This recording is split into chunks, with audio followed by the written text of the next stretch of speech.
Today's Spinal workshop brought to you by bacteria. So today's our first open mic night, if you will, open mic afternoon. Our Spinal workshop that we're going to be going over is bacteria. So we're going to be talking about probiotics and antibiotics, what you should know, and when you should take both of them. And even we're going to throw in prebiotics, which most people really don't know what that one is. But let's go ahead and kick back. Let's dive into this. So probiotics, antibiotics, really those are the two that you have probably heard of more commonly. And again, antibiotics, we always think of something maybe like strep throat, ear infections, anytime that we're not feeling well.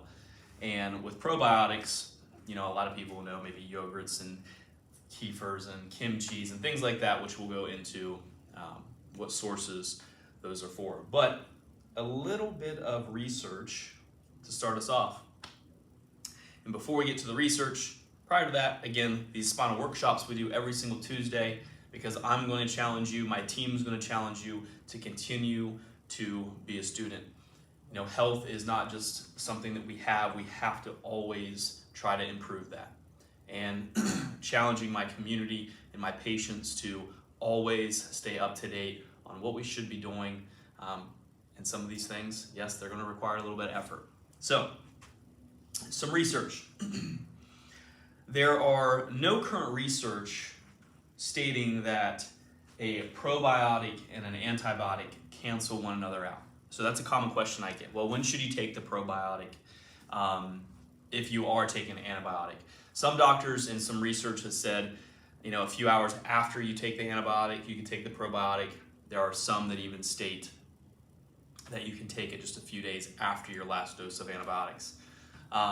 Again, you kind of hear both sides of that. I would say for my own self, I would take it at the same time, just a few hours after that. So one of the most devastating antibiotics that we know of, and you probably have very common knowledge with this one, is amoxicillin.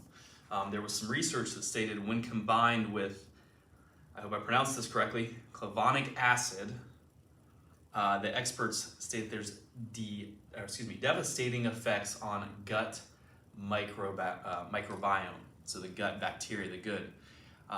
So what they state there, and they found, was in a Cochrane review of 23 studies, there was 3,000, just shy of 4,000, 3,938 participants.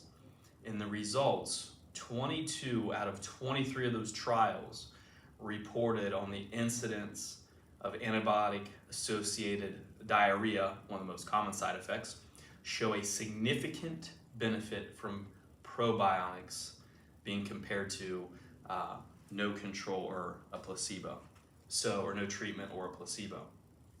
So again, there are less, side effects with this. And some of the side effects you heard me say most commonly, you hear of diarrhea, really to that would be nausea, rash, yeast infections.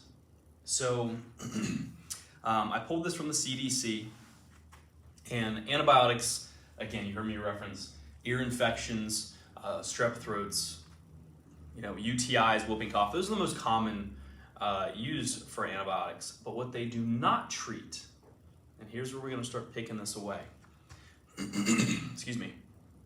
Antibiotics do not treat colds and runny nose. And, you hear this a lot too. Well, was the mucus, thick, yellow, green, or was it very clear? Even if the mucus is thick, yellow, and green, it does not necessarily mean bacterial. Most sore throats, antibiotics do not treat.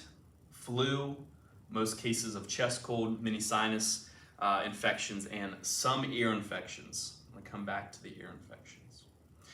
So, again, stated from the CDC, antibiotics are important to treat infections and have saved countless lives. I don't think any of us are going to argue that. However, anytime antibiotics are used, they do and can create side effects.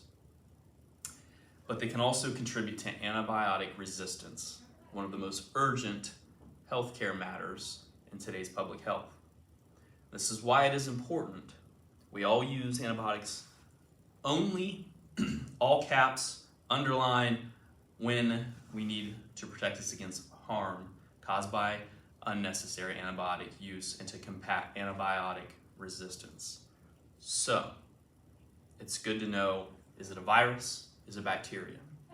Again, I'm all for antibiotics if it's bacterial and if it's known. And I believe we talked about this earlier, I think it was earlier this year, it may have been last year. Ear infection is one of the most common symptoms or sickness that antibiotics gets prescribed for, but yet I believe it was 1 out of 16 or 1 out of 17 are actually bacterial in nature. So, I see that a lot, that we continue to give those things that, even if it's viral. So, again, it's good to have probiotics in our system. Well, yes, you hear me talking a lot of digestion improvement, but also probiotics can help with reducing symptoms of depression and also promoting heart health. So, we're going to bring this all together here in just a moment. So, probiotic foods. You heard me mention yogurt, kimchi earlier. Here's some on here that you may have heard of. Sauerkraut, fermented pickles, kombucha, which is kind of my go-to personally, miso soup, buttermilk, and even sourdough bread and cottage cheese.